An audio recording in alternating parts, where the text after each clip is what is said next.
Okay. أعوذ بالله من الشيطان الرجيم بسم الله الرحمن الرحيم. In the name of Allah, the most beneficent and the most merciful. May the peace and the blessings of Allah subhanahu wa ta'ala be upon our beloved Prophet. Alhamdulillah, today is a special day. Inshallah, we are going to be having a beautiful topic today.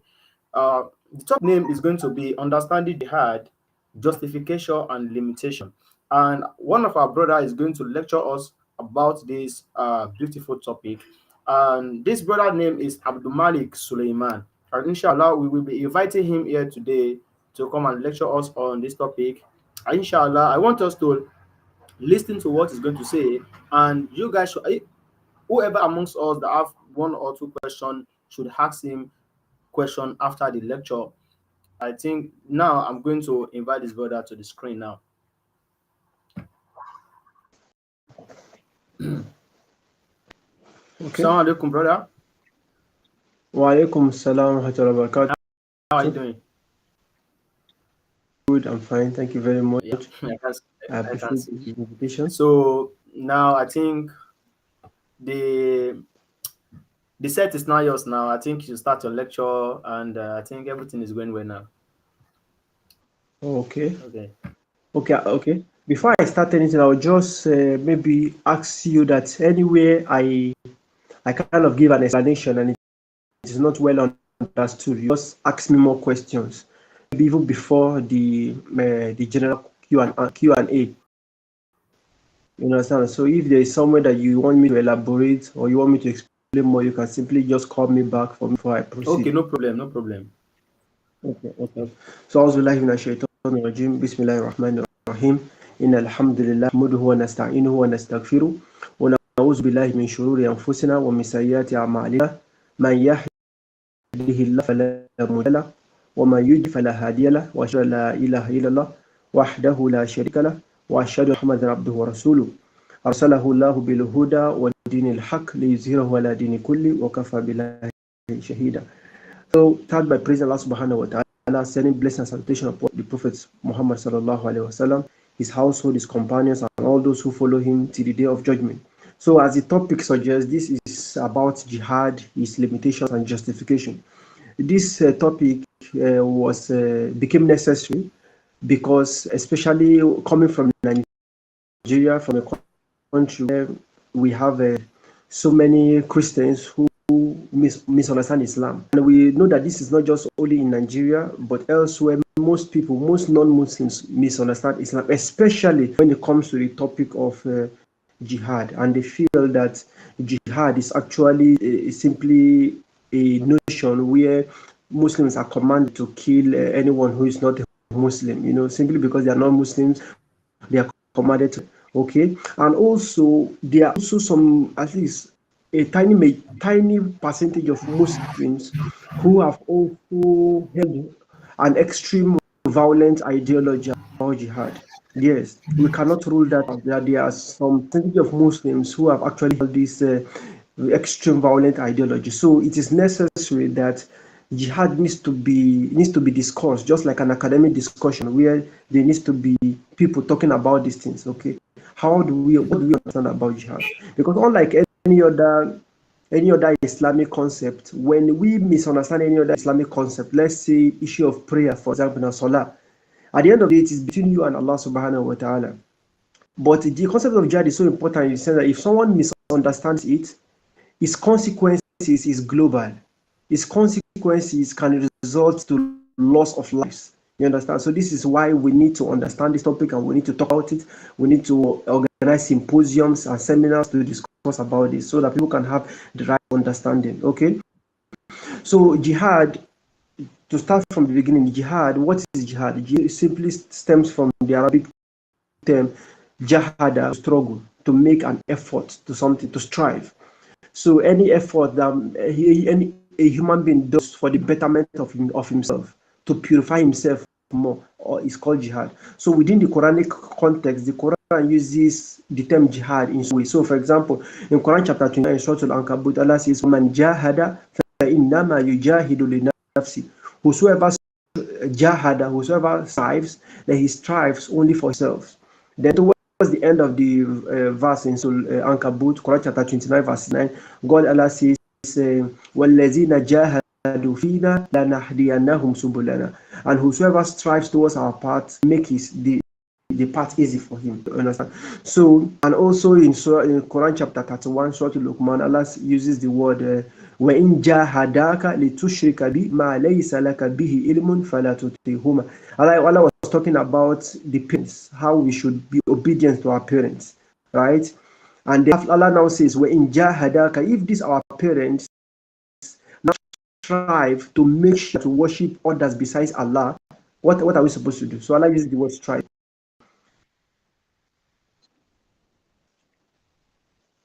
Okay. Are you talking to No, no, me? no. You said Continue. what? Okay. So in all of these verses I've quoted so far, Allah is using the term jihad in a normal strive. So for me to strive to finish my education, to be educated is jihad. For me to strive to obey my parents, even though some of their commandments to me or some of their things to me are difficult, right? All of these things are all jihad. For me to try to be good, be a good father to my children, be a good husband to my wife. All of these are all striving in the cause of Allah subhanahu wa ta'ala. However, when about jihad, the attention is usually focused on the military type of jihad, right? So the attention is usually focused on the military type of jihad, and that is where we want to also focus our attention on today. But we want the audience to understand that jihad is actually broad. But one type of jihad is just simply the military type of jihad. Because when I said jihad simply means striving for good, striving for the betterment of self, sometimes again, jihad can also mean that a group of individual or an individual or a group of individuals can actually stand up and strive for the betterment of the community. In cases, the community might be under attack. So what should they do in this case? Are they supposed to fold their arms like that? So that is the reason why there's an aspect of jihad that is militarily based. Okay, and this is what we want to talk about today. Okay, so in this concept, we are going to use to understand military type of jihad better. We are going to use the seerah of the prophet as a reference, because at the end of the day, the Quran told us, chapter 33, verse 40, that لَقَدْ كَانَ لَكُمْ فِي رَسُولِ اللَّهِ أُسْوَةٌ حَسَنَةٌ. Indeed, the messenger of Allah will have a good example for us to follow.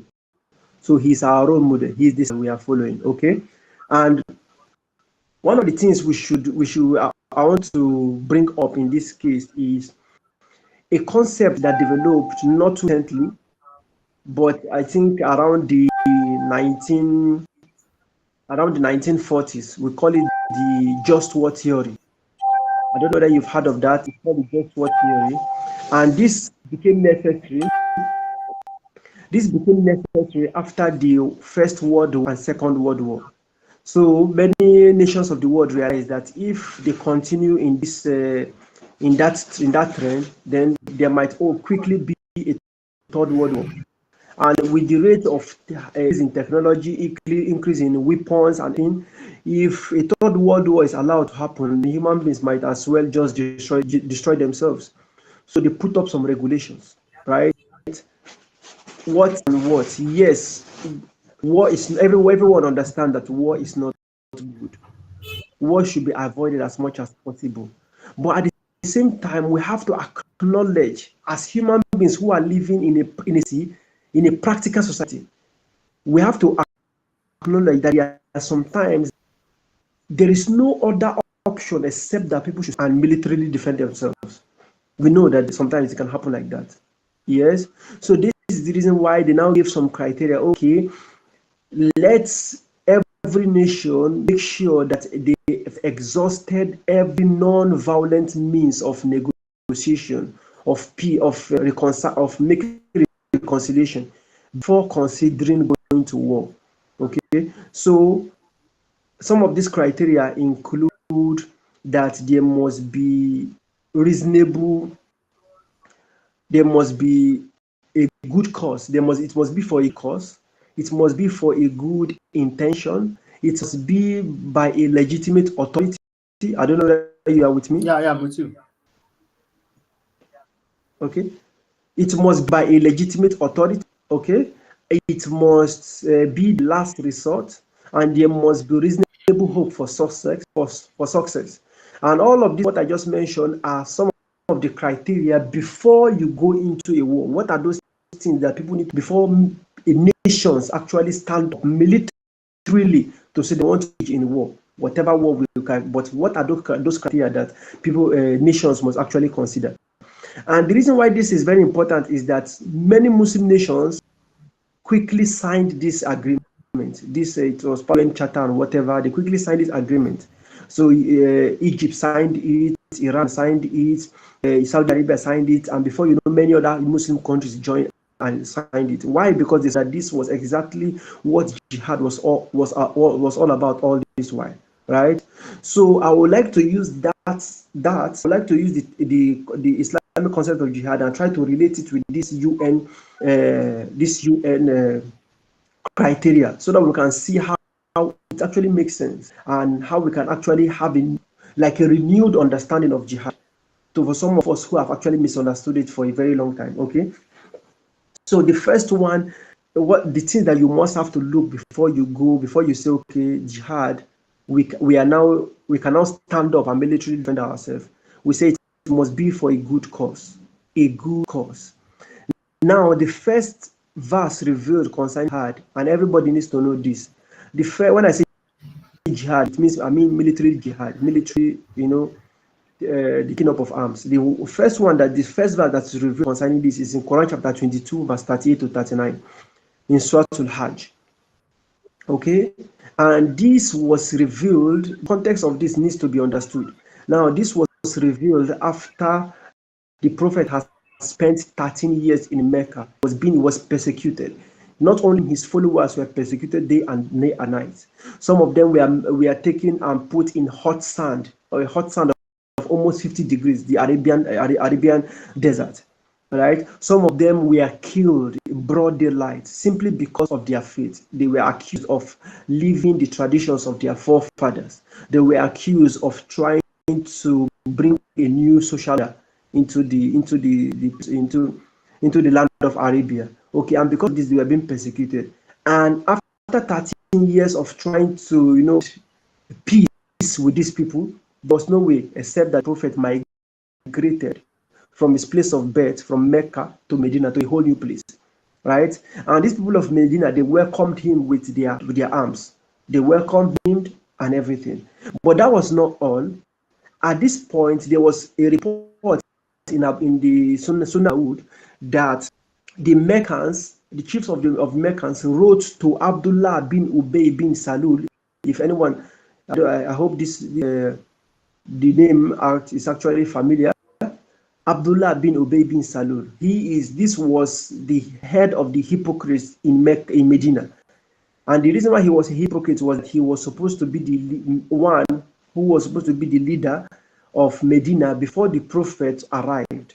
But the people opted for the prophet rather than Abdullah bin Ubay bin Salul. So they wrote to telling him to chase Muhammad out of Medina. And if he does not chase Muhammad out of Medina, then the Meccans, they are going to come to Medina and utterly destroy all of them and enslave their women. Are we together? Yeah. Okay, so it was with the background, this background that Allah revealed in Quran chapter 22, verse 38 to 39, Surah Al-Hajj, that uzina lillazina yuqataluna bi'annahum zulm. Permission has been given to fight those who are being fought against.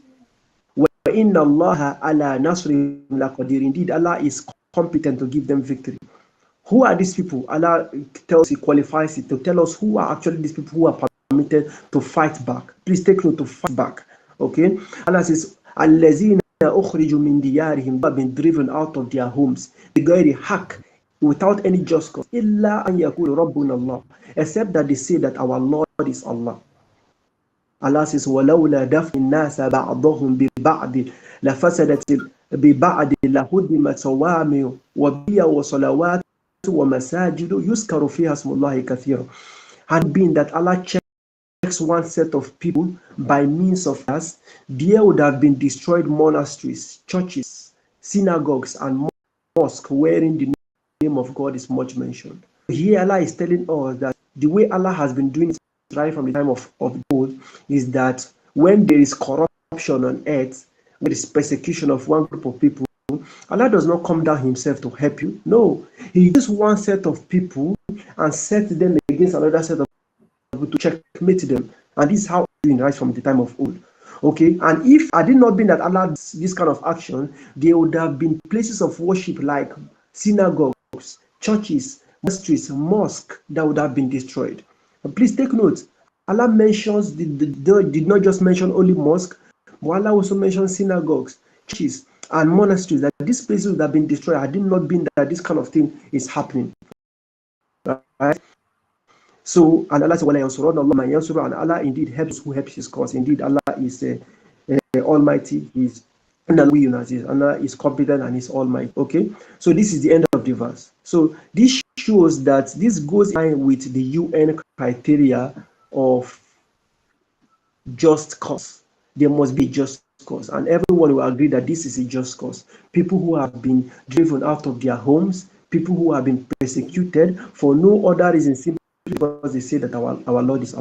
Okay, another verse that is really related to this, which was revealed very much early, I think almost you can say almost at the same time with Surah Al-Hajj, is this one in Surah Al-Baqarah, Quran chapter 2 verse 190, where Allah says, "Qatilu fi sabilillahi allazina yuqatilunakum wa la ta'tadu," and fight in the way of Allah those who fight you. And please, you must take note, because this, for me, these two verses, the one I quote for Quran chapter 22 verse 38 to 39 and Quran chapter 2 verse 190, they give you the context and the motives of what military jihad is. It's telling you clearly, fight in the way of Allah those who fight you. It's qualifying it. Who are you supposed to fight? Those who are fighting you. Wala ta'tadu, and do not exceed the limit. So now that you have been given the permission to fight, don't now use that as an opportunity and now go into this fighting and now start kill anyone you like because you've been given the permission to fight. And so no, he says, wala ta'tadu, do not transgress the limit. He says, inna Allah la yuhibbul mu'tadin, because Allah does not love those who transgress the limit, right? And in the hadith of the Prophet sallallahu alaihi wasallam, the tradition of the Prophet, it has been narrated that the Prophet explained what it means not to go not to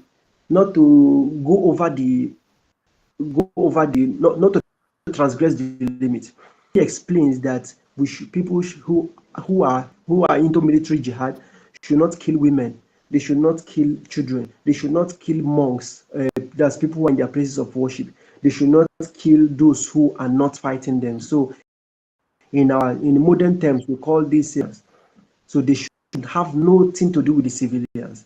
So you only fight those who are fighting you. In fact, they should not poison wells. You cannot poison wells. In today's term, call that a chemical weapon or biological weapon. You cannot use these things, because when you use a chemical weapon or biological weapon, it does affect those who are fighting you. It also affects those who are civilians who are not fighting you. It's going to affect everybody, right?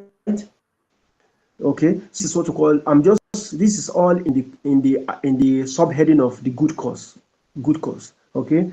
Then also it says that before one goes into a military, before war is justified, there must be what we call, it must be a last resort, right? Last resort means every non-violent means of reconciliation must have been exhausted before we talk about taking up arms to defend ourselves or what have you, right?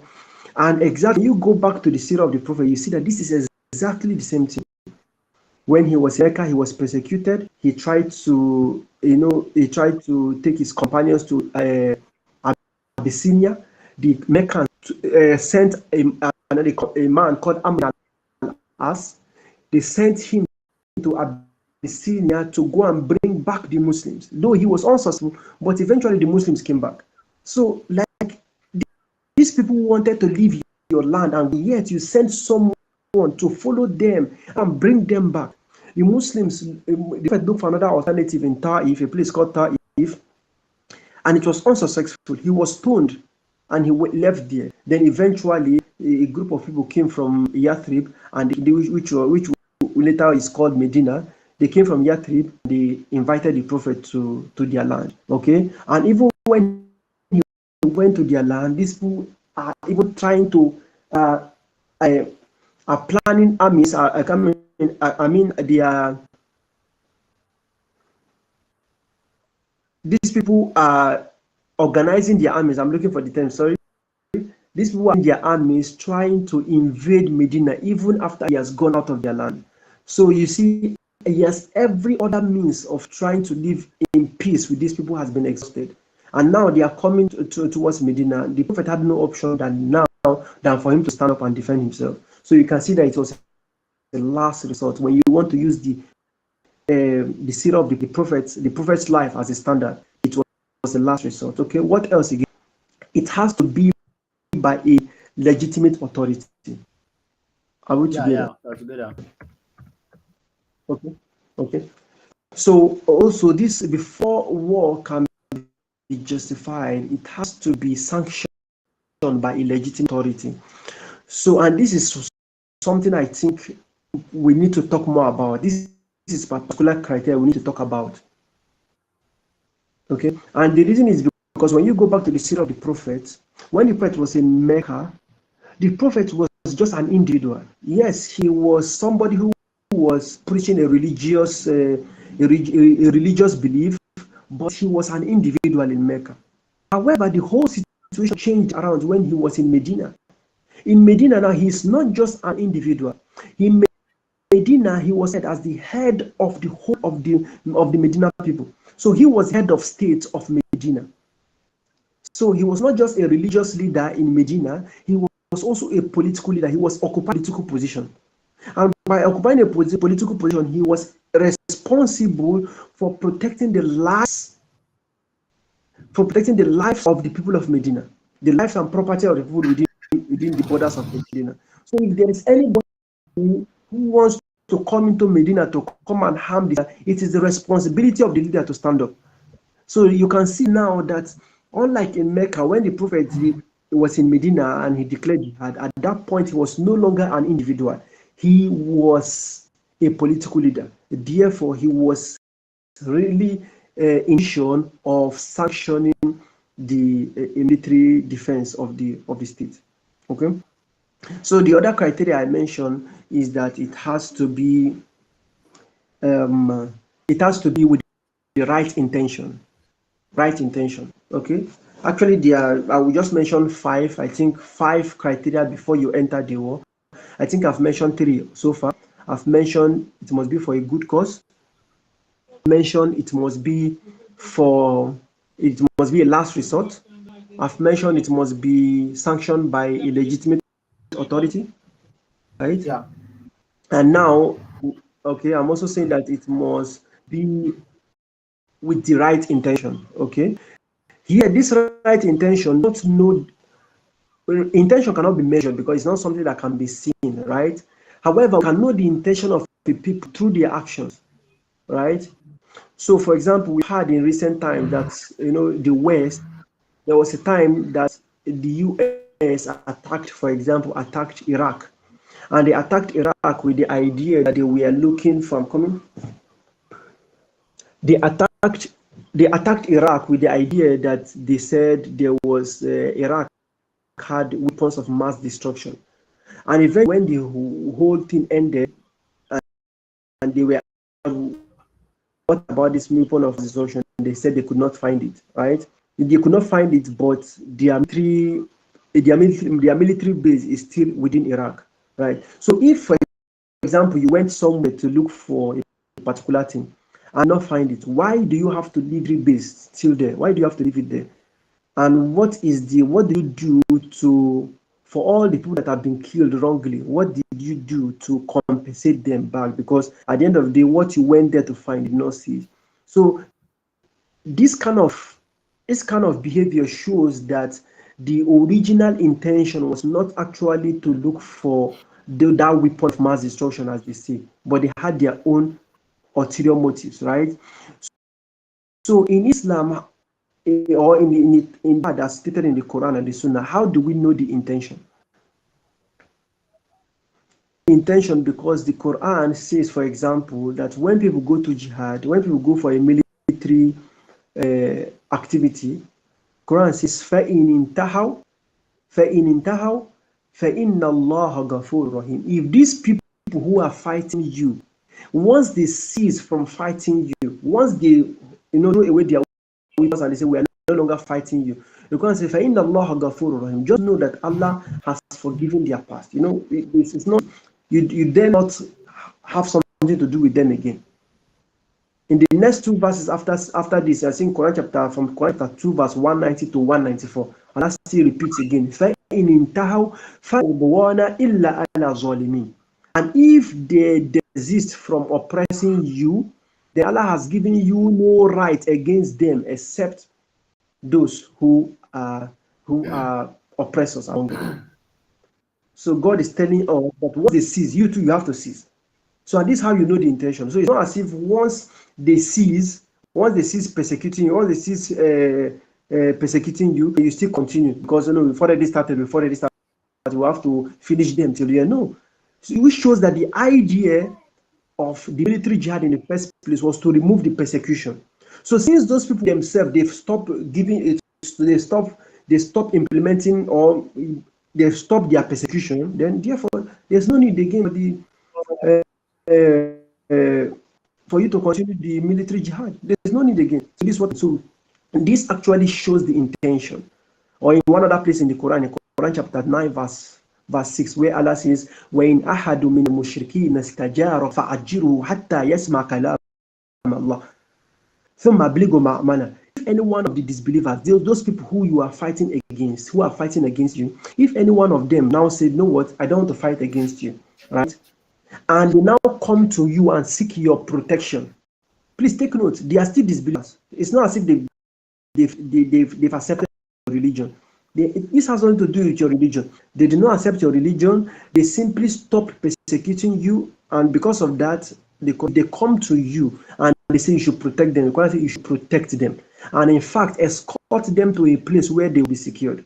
This Quran chapter 9, verse 6 shows that the intention of the jihad was to remove persecution. And since those people stop persecuting us, or stop persecuting, then there's no need for you to continue where they are as well. So you stop. And in fact, if they come to you for help or for protection, you protect. So this is what the Quran is saying. Are we together? Yeah. Okay. So I think I've had the five I wanted to mention. Yeah, you have done it. There are a lot of Okay, I questions over mentioned here. for a good cause, for a good intention, for the as a last resort, it must be by a legitimate authority. Okay. Now the fifth one, there must be reasonable hope for success. Reasonable hope for success. So this is also something that we can link with the sira of the Prophet sallallahu alaihi wasallam, in the sense that we know that it is Allah subhanahu wa ta'ala who revealed the ayah of jihad to the Prophet, military jihad to the Prophet in Medina. But we are saying there must be a wisdom behind it. Why was it not revealed in Mecca? There must be a wisdom behind it. And one of the wisdom we can see is that when a prophet was in Mecca, his followers were just small. So from a human point of view, yes, so that Allah is the one who helped the believers during battle. Yes, Allah is the one who helped them. But we human beings, we must also do our own calculation, our own strategy, our own tactics. So from a human tactical point of view, was it possible that this small group of people in Mecca, when they're migrating, there were about 80 people who migrated, about 80-something people who migrated. Is it possible that with 80-something people who migrated, these 80-something people, we can even, let's exclude the women among them, let's exclude the children, we might now get men who are like 40 or like 50. So are these people capable of taking on the whole of? No. But gradually, when they are now in Medina, this has increased, and therefore it now makes sense from a tactical human point of view that yes, it seems this number could actually do something against this great army that is coming. In other words, what is teaching us is that it does not make sense that some group of people will come out today, just like some we see some of these things today. Some group of 20 people will stand up today and they say to fight jihad. We say no, you are simply, that is suicide. You are simply going for suicide. You simply want to go and kill yourself. That is not jihad. Because you know from a human point of view, please take note, we know that it is Allah subhanahu wa ta'ala who helps believers during battle. But from a human point of view, you know that this thing is not possible. And this is the reason why, because it is not possible, this is the reason why you see some of these extreme groups that have that we see today, we see them resorting to what we call guerrilla warfare. Is simply a tactics where people, they know that they cannot stand the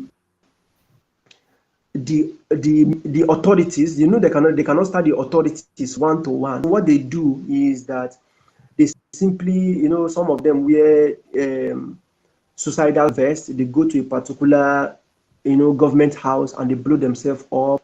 And they run away again, and before you know again, you don't hear about them again. Then after some time again, they strike in the night again, and they do one or two things again, and they disappear again. So this is called guerrilla warfare. You are not actually coming out against this one-on-one. You actually, because you know that you cannot face them. You know that from a military strategic point of view, you are no match for them, and that's the reason why you are doing this thing. Are you getting me? So Islam, these things are not in Islam. If it is, because jihad we'll get to that. Jihad could be offensive, jihad could be defensive. When it comes to the offensive jihad, those people should know that yes, you've declared war against them. For example, the way it is mentioned in Quran chapter 9, from the very beginning, bara'atu min Allah wa rasuli illa allazina ahatu min al-mushrikin. God has severed every kind of peace treaty agreement that the Muslims have with the polytheists. God has severed it. God and his messenger has severed it. It is null and void from now on. So, and God, وَأَذَانٌ مِّنَ اللَّهِ وَرَسُولِهِ إِلَى الَّذِينَ أَحَاطُوا مِنَ الْمُشْرِكِينَ وَأَذَانٌ مِّنَ اللَّهِ وَرَسُولِهِ إِلَى النَّاسِ يَوْمَ الْحَجِّ الْأَكْبَرِ. And they should announce to the mushrik, to the polytheists, on the day of the big Hajj, that Allah has severed all peace covenants, all peace treaties with the polytheists. So it's something that was made open. It's not something that you are hiding. No. So I'm just trying to reinforce the last point, which is that there must be reasonable hope for success. And we see this in the life of the Prophet, that jihad was not just pronounced in Mecca, but was pronounced in Medina. And take notes, let me just mention this. When I say jihad was pronounced in Medina, some Muslims have the idea, when the Prophet was in Mecca, the Prophet was simply like a pacifist. He was like a pacifist. He was, then when he went to Medina, he simply changed. No. In fact, the Quran mentions verses that were used by the Prophet to threaten the Quraysh even while in Mecca. The Prophet threatened the Quraysh even while in Mecca, that if they don't, stop all of this persecution, then the punishment of God is going to come upon them. And if they are putting their strengths, or they are having this assumption that their strength in numbers, in terms of their numbers, is going to protect them, then so very soon they are going to face an army, and they are going to turn their backs. And this is mentioned in Surah Al-Qamar chapter 54. Right? So we threatened them even in Mecca, but the actual fight did not happen in Mecca, because it was not, from a human point of view, it's not possible for the Prophet to fight them. Please, I'm it again. We know that it's Allah subhanahu wa ta'ala who helps the believers in battle. But we are saying, from a human point of view, you must have to see that, is this possible with these small armies that I have? Is it possible to actually, even if they are persecuting me, is it possible for me to actually defend myself? If it's not possible, then the best at that point for you to do is for you to be patient, even in that persecution. What we see even in the stories of the past, when Anabi Musa alayhi salatu wasalam, when he was sent to Fir'aun, and to Fir'aun that he should let the children of Israel go, and Fir'aun did not refuse, what happened? Allah revealed to Musa to run away with the people. Allah did not reveal to Musa to fight Fir'aun, because Fir'aun cannot. If Musa can, which is the people that he just got, people who had no iman, people who were very afraid, they just became In fact, they were even following him not because they believed in him, they were just following him because they felt he was promising them a better life. Are you getting me? So Allah did not tell Musa to fight Pharaoh because it was not possible at the time. But later on, when Iman started entering their hearts and their number growing, Allah told them to fight jihad, but not at that point. So my point, there must be reasonable hope before one we enter. Once you see that a particular particular fight, no matter how the people are persecuting you, once you see that these things can be won from a human point of view, then there's absolutely no need to even start it in this place. Okay, so I've exhausted my criteria of coming into the war, but that's not all actually. Yeah, I There's think, actually yeah, okay. But I'm going to summarize it. There's actually two more criteria, which is what is the criteria during war, and what is the criteria after the war has subsided. These are all part of the UN, what have you, just war theories and stuff like that. So there is criteria before you go into the war, which is what I've listed so far. There's criteria during the war. What are you supposed to do during the war? There's criteria after the war has subsided.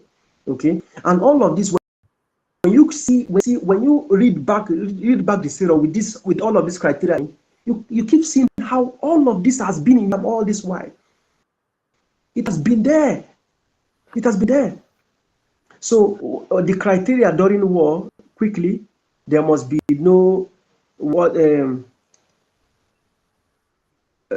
looking for the right word. hello, Salamualaykum. I'm looking for the right Can you hear me? community. Okay. Yes, I can hear you. I think my system battery is low now. I think let's just take one or two questions before the something cut off. No light. Okay. That will be fine. So I think the first question by here, it said, what is the best type of jihad in Islam? That's the first question. Okay. Okay.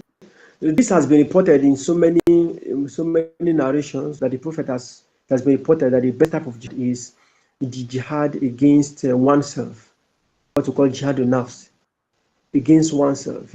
Jihad in our hearts, we have in our hearts, there's the disease of jealousy, there's the disease of hatred, there's the disease of and so many other things that we feel in our heart. So the best type of jihad is for you to keep striving to fight yourself against all of these things, against hatred, against jealousy, and all of these kind of diseases in the heart. And there's also another report where the Prophet said the best kind of jihad is kalimatu haq. That's what jihad is for. Speak the right word in the front of a tyrant ruler. So you know what it means. You are in the front of a tyrant ruler. You are asked to come and give testimony for a particular thing. So many people will be afraid. Because if I say the wrong thing now, this ruler is going to kill me. The Prophet said the best type of jihad is for you to say the right thing, even when you are in front of a tyrant ruler, and so on and so forth. So, but in fact, the military jihad is not seen as the foremost. It's only, but when it comes, of course, we are living in a practical world, and this is the beauty of Islam. Islam makes things practical. Whether you like it or not, if you don't look for trouble is going to look for you, one, whether you like it or not. So, as a nation, what do you do? And this is the reason why every nation in the world today has military, has the military. So, are we, in Nigeria, for example, is Nigeria keeping the military simply because Nigeria is planning to attack a country? Is Nigeria keeping the military because they want to attack any country? No. We are keeping the military for our own protection. Somebody somewhere is going to find trouble, and we are going to military to checkmate them. Okay, so but we are not saying it's supposed to be the order of the day. No, it's not the order of the day. So the what is the order of the day? What should be the best jihad that everybody is striving for is to cleanse himself of hatred, of jealousy, and so on and so forth. However, a time might come where it will be necessary for a nation or a group of people to stand up and defend themselves. That's what you ask. Okay. So the second question over here says, if jihad is not about war, why did the Sahabas fought alongside the prophet in war in wars.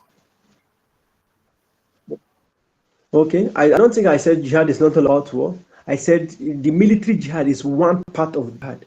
I said jihad is all encompassing. Jihad is talks about jihad is all about striving for good, striving for the betterment of oneself and for the community, right? So when you strive to get an education, that is jihad. When you strive to obey your parent, that is jihad.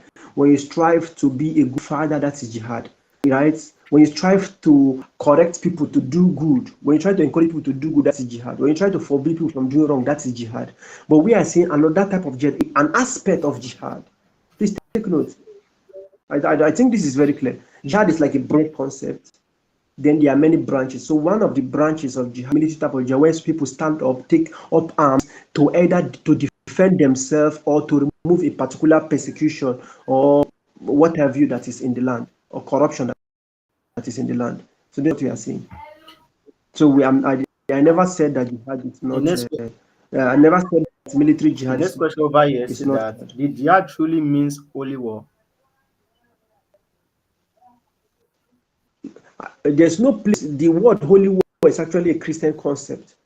Actually a Christian concept. So it is never used in the Quran, and it is never used in our Hadith literature, right? So jihad does not really mean holy war. We don't use that. It's not something that you find in the Muslim cycle. Rather, it is something. The term holy war is actually something that was sent out from by the Christians. We talked about the just war theory just now. This just war theory actually started from the 4th century when Saint Augustine of Hippo, he was the one who actually brought 4 criteria that nations, the Roman Empire must before going to war, right? So, and the reason why it was necessary at the time was because Christianity started as a minority religion. So at that time, they were the ones being persecuted, and they had no power to fight back, right?